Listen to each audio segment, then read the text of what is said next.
Oi, primeiro ano, tudo bem? Bom dia, pessoal. Olha só, hoje nós vamos falar um pouco aí sobre sociologia, tá bom? Vou passar para vocês aí o material, né? A apostila número 4 de sociologia, tudo bem? Então, é, esse tema da sociologia que ela traz para uma discussão é um tema interessante, porque ele vai tratar um pouco da questão do indivíduo, tá? O indivíduo e sociedade. Quando fala do indivíduo, é sempre importante lembrar que ele fala de nós, né? Fala de você mesmo. Então, você pode perceber muitas situações na leitura que, de alguma maneira, elas acabam conversando com você, né? Todas as coisas que ele cita, que ele coloca sobre o indivíduo, vai passar um pouco por situações as quais você, de alguma forma, já experienciou, tá bom? Então, entra a questão da socialização. Ele abre, não é? O autor ele vai abrir o tema indivíduo e sociedade, falando da socialização, tá bom? Socialização é o espaço de relações, não é? O espaço onde nós vamos conhecer coisas, pessoas e formar opiniões, vamos acabar desenvolvendo ideias e também, muitas vezes, construir uma ideologia, não é? Vamos aí também alimentar aspectos de cultura, aspectos os quais alimentam a nossa identidade, alimentam aí a nossa história e são fundamentais para a nossa existência. Esses espaços de socialização, tudo bem?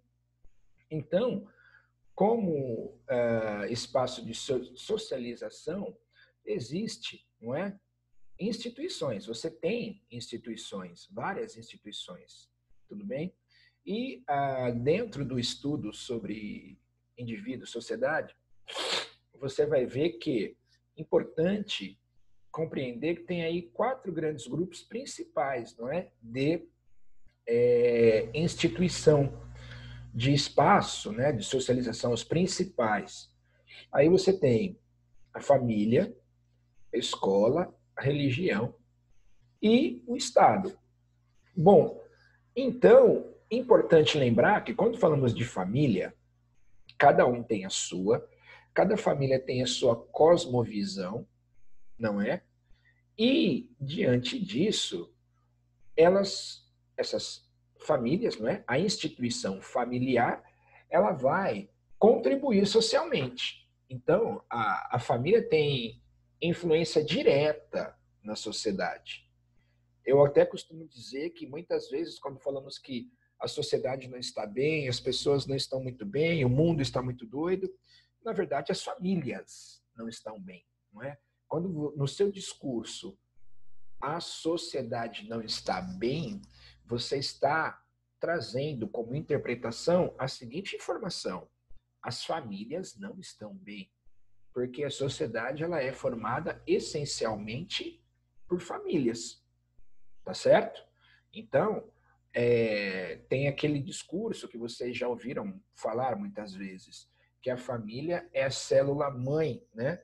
É a célula aí principal da sociedade, tá? O que sustenta a sociedade são as famílias, né? O que mantém a sociedade pulsante é esse encontro de famílias nos diversos lugares. Por exemplo, na escola. A escola, não é? É o espaço de socialização escolar. E é ali que você aprende um monte de situação de rotina, é ali que você aprende, é ali que você escuta que você é feio, é ali que você escuta que você é bonito, é ali que você aprende a brigar, a xingar e você começa a abrir-se para o mundo, para a sociedade, quando você ingressa o universo do espaço social escolar, tá bom? E tem também o aspecto religioso, não é? O aspecto religioso, ele conversa com as questões ligadas à moral nas famílias, né? Então você tem aí a importância do aspecto religioso como um espaço onde o cidadão tem o seu momento de reflexão e análise, autocrítica. Ele olha para ele mesmo, ele sente a necessidade de ter um encontro com um Deus. Aí eu estou dizendo de maneira geral, porque cada religião tem a sua, não é? A religião pode ser diferente, mas uma coisa comum, todas elas têm um Deus. Então, não é? A gente sabe que esta instituição, religião, tem também grande importância, né? E também elas acabam, em muitos momentos, participando indiretamente na vida política do país, não é? É claro, eu não estou falando do momento lá atrás, não é? Da caça às bruxas, não sei o quê, nada disso. Estou falando agora em nossos dias aqui, tá bom? E tem o Estado, não é? Quando eu digo Estado, aí, instituições como instituição, professor, como que o Estado é uma instituição? Não entendi. O Estado, o país? É, o país. Quando você fala um posto de saúde no meu bairro, é uma instituição de saúde. Quando você fala a escola pública no meu bairro, escola pública federal, escola pública estadual e escola pública municipal, todas elas são instituições de ensino cuidadas, alimentadas, administradas pelo Estado. Tudo bem? Então veja que quando você fala polícia, a polícia é uma instituição do Estado também, então ela representa o Estado, não é? Quando você fala a polícia estava agindo lá naquela greve, não sei o quê, você está falando que o Estado estava lá, não é? Tá bom? Então, essas 4 instituições, ele vai trabalhar bastante no capítulo, ele vai falar um pouco da importância delas, tudo bem? Vamos então seguindo aqui. Bom, tem uma tirinha aí, né, que faz lembrar um pouco a situação importante aí. Vamos lá? Acho que já está na hora de termos um outro pai por aqui. Quando termina o seu mandato? Desculpe, Calvin, fui eleito pai para sempre. Para sempre? Que tal anular os votos ou um impeachment, né? De ficar nervoso e tal? Nada disso está previsto. Foi você quem escreveu essa Constituição ou o quê? Não é? Aí ele vai lá e responde, né? Vamos ver aqui o que ele responde. Bom, sua mãe também deu uma mãozinha. Então, assim, a questão da família, ela suscita o diálogo político, porque a gente vai lembrar daquela aula de filosofia, onde o filósofo grego, não é? Onde Aristóteles deixa muito claro que o ser humano é um animal essencialmente político, não é? O ser humano é um animal essencialmente político e o que que acontece aí? Não tem como você deixar de vivenciar, de experienciar situações políticas. Você vê que começa dentro de casa, não é? Você tem seu pai, sua mãe, você tem suas expectativas e elas precisam ser de alguma forma discutidas, não é? Isso é a representação maior daquilo que o filósofo Aristóteles falava para nós, né?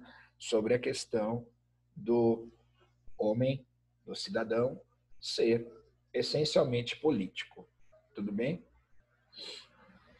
Aqui é importante observar que este diagrama ele vai mostrar para nós algumas coisas importantes aqui, ó. Deixa eu abrir mais para vocês aqui ele. Vamos ver aqui. Então, olha só, o que que acontece aqui? A gente vê que os fatores estão relacionados à exclusão, tá? Alguns fatores relacionados à exclusão. Muito bem. Exclusão social, né? Está no centro. Porque se eu tenho instituições, essas instituições, elas abrigam, elas atendem pessoas. Elas têm uma função social, certo? Essas instituições têm uma função social. Tudo jóia? Consegue perceber? Muito bem. Se essas instituições, de alguma maneira, não cumprirem o seu papel, a sociedade vai entrar em colapso. Tá certo?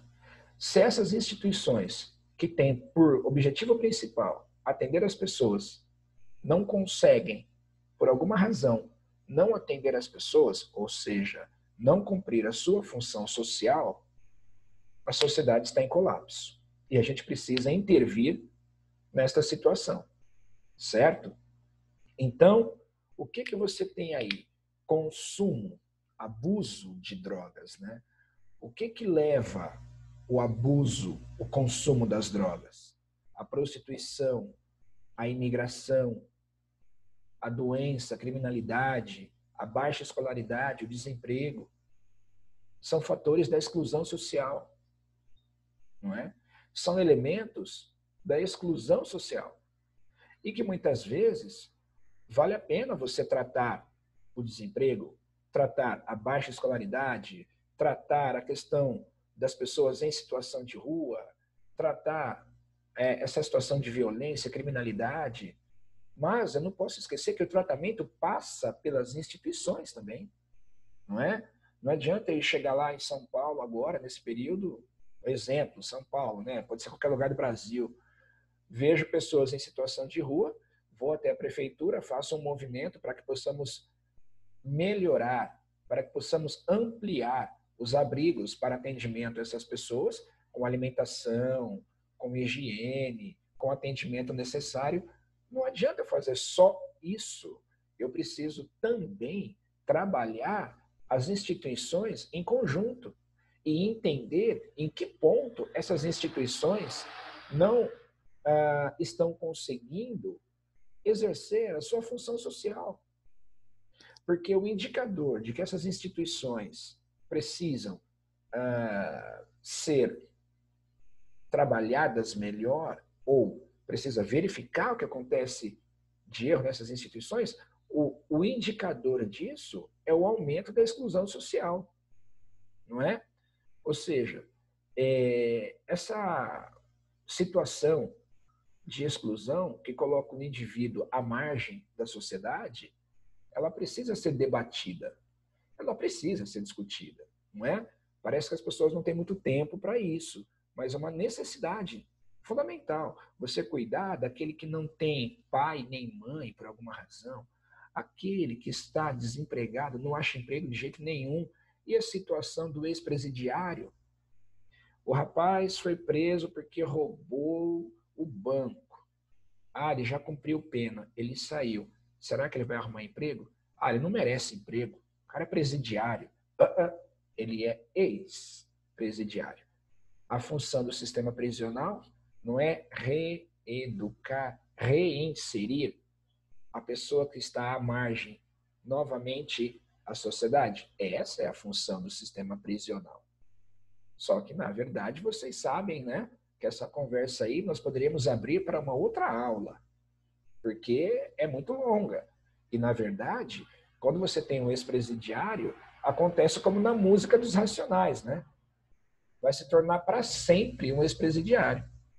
E a justiça, de alguma maneira, ela não vai nunca se cumprir, porque mesmo que você saia do sistema prisional, vão olhar para você como presidiário. Você vai procurar um emprego, cadê o documento? Não dá para confiar. Né? A gente sabe, tem muita coisa por trás disso, é muito difícil. O que acontece é que existe essa questão. Tá? Esses fatores que acabam gerando exclusão social têm forte ligação com as instituições, tá? Família, igreja, tudo mais. Tá bom? Mas tem uma situação importante. Não é? Olha lá, atividade esportiva pode ser um modelo de reinserção do indivíduo à sociedade. Tá? Então, tem assim, na periferia só tem gente, né, desocupada, por isso que tem muita violência, não sei o quê, periferia tem só vagabundo, não sei. A periferia tem muitas carências, sim, tem muitas carências, não estou te dizendo que lá tem vagabundo, né? Isso aí é uma violência, né? A maneira de dizer. A gente percebe que na periferia existe uma carência de atendimento pelas instituições, por exemplo, do Estado. O Estado coloca, muitas vezes, a polícia na periferia, mas não coloca um centro esportivo. O Estado, muitas vezes, constrói uma base policial na periferia, mas não constrói um espaço de cursos profissionalizantes. O Estado, a instituição Estado, está sempre presente ali. Mas como? Com a polícia. E quando ela aparece para dar uma assistência cultural e de saúde, esse serviço ele é falho. Esse serviço ele é limitado. Você sabe. Todos nós sabemos que o serviço público de qualidade é muito restrito. É muito difícil você encontrar um hospital, um postinho de saúde que seja de qualidade. Lógico que existe, mas não são muitos, não. Então, assim, nós sabemos que uma situação em que o Estado precisa melhorar é essa: levar para a população geral a possibilidade de um ensino de qualidade. Porque quando você não tem. É isso aqui, ó. É isso aqui, ó. Tá vendo isso aqui? Baixa escolaridade, endividamento, criminalidade. Então, é isso. A baixa escolaridade, ela vai te levar à exclusão. Porque a baixa escolaridade, ela não vai te dar recursos intelectuais, não é? Ela não vai te dar um capital cultural que vai, de alguma forma, atender a necessidade do mercado. De novo, preciso dizer, não trata-se aqui de me referir às pessoas da periferia como pessoas incapazes, como pessoas que não têm condição intelectual, nem quem está falando disso. O que nós estamos dizendo é que o governo brasileiro, a instituição da política pública em relação à educação, você sabe, tem deixado muito a desejar. Em todos os campos, precisa melhorar muito. Caso contrário, vai aumentar, tem o potencial de aumentar aí o índice de exclusão, tá? Não quer dizer que você estuda na rede pública, você será uma pessoa excluída. Lógico que não, isso tem nada a ver.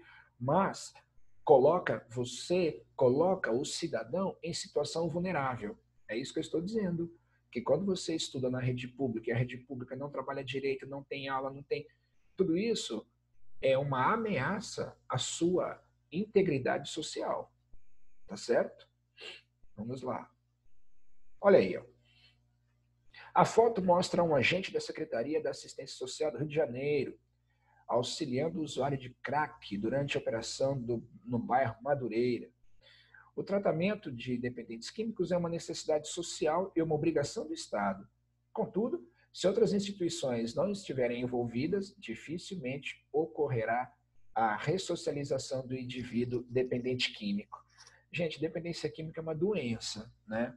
A gente vê assim, é vagabundo, é drogado.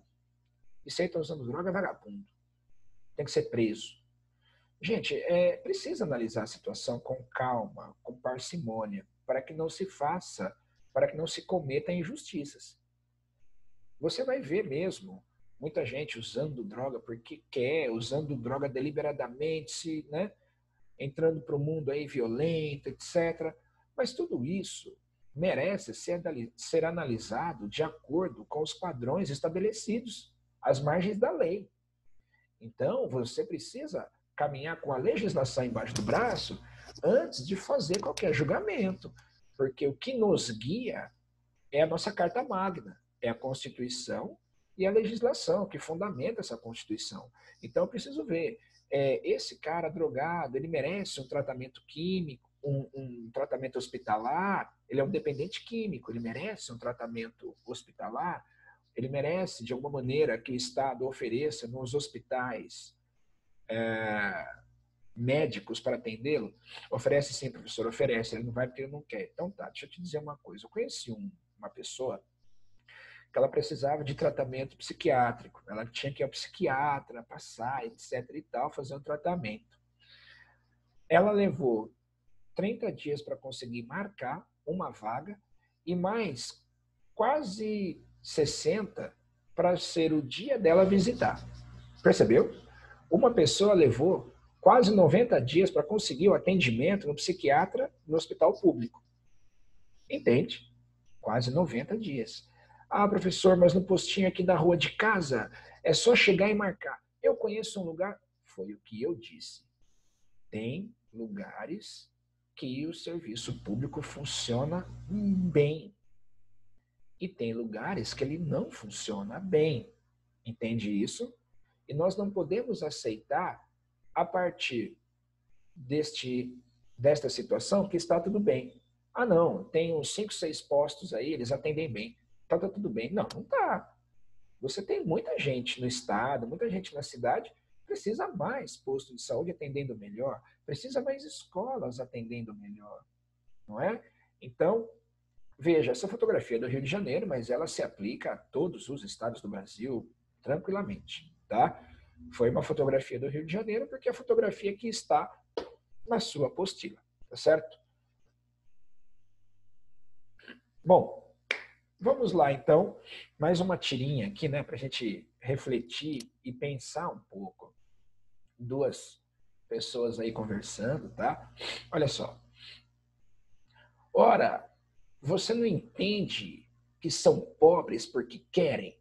Use a cabeça, sua tonta. Use a cabeça. Eles são pobres porque eles querem. Entendeu? Só trabalhar, tem escola aí. Pense nos barracos onde eles moram, naquelas porcarias de móveis, nas roupas que eles usam. Você não percebe que, além de ganharem pouco, ainda tem a mania de investir em coisas de má qualidade, que eles sempre vão ser pobres? Eles são pobres porque eles querem. Meu, se você juntar dinheiro direitinho, parar de ficar fazendo baile funk, churrasco na laje e tudo mais, essa coisa, eles são pobres porque eles querem. Eles são assim porque eles gastam dinheiro em besteira e tal. Eles querem só ficar esperando coisa do governo. Bom, de novo, é uma situação que você precisa perceber com bastante parcimônia. Você precisa pensar sobre o que você vê, sobre o que você escuta, sobretudo acerca do que você vai dizer. Por quê?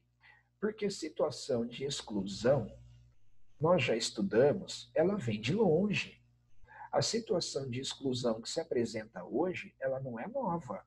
Tudo bem? Enfim, é preciso pensar antes de falar alguma coisa. Olha só, o nosso governo estava dizendo uma situação bastante nova aí, não é? Sobre estudo à distância. O governo federal disse que dá para resolver o problema da pandemia com ensino à distância. Bom, é claro que não dá para resolver, né? É claro que não dá para resolver, a gente sabe disso. Não adianta todo mundo querer se fazer de bobo agora. Todo mundo sabe que a escola pública muitas vezes nem água tem, a pessoa precisa ir embora para casa porque não tem água hoje. Todo mundo sabe que a escola pública tem bandido que rouba merenda. Tem a merenda, roubaram um caminhão de merenda escolar. Gente, como é que pode funcionar o ensino à distância? Onde você precisa de material técnico, e que não é um material técnico barato. A escola pública deveria, de alguma maneira, prover. A escola pública, o governo do estado deveria colocar a internet para cada aluno, entendeu? Deveria, porque de alguma maneira é o trabalho do estado.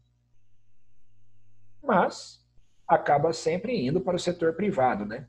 Você tem empresas particulares apoiando, ajudando uma escola ou outra com alguma coisa. Mas é isso aí, né? Ensino à distância. Acesse a plataforma, faça suas tarefas e envie online. A educação não pode parar. Ou seja, quem, de alguma maneira, pode ter acesso às condições para acessar a educação, vai acessar. Quem não pode, deixa para lá, a gente vê depois, tá? Sei lá o que vai acontecer. O governo não está muito preocupado, pelo que vimos a partir das notícias, não é mesmo? Muito bem. Chegamos aí ao fim da nossa aula de hoje. Eu não quero falar demais, não quero tornar um vídeo tão cansativo, não é? O último vídeo foi cansativo demais. Desculpem aí, eu tentei falar de tudo ali como se fosse na aula mesmo, mas assim, os pontos principais, pessoal, tá? Partam destes slides para aprofundar a leitura da apostila, tudo bem? Vou mandar uma lição para vocês. Vocês viram que eu montei, né? Eu abri um Classroom para nós. Então, vamos nos falando pelo Classroom, ok? Obrigado, pessoal. Vamos até a próxima.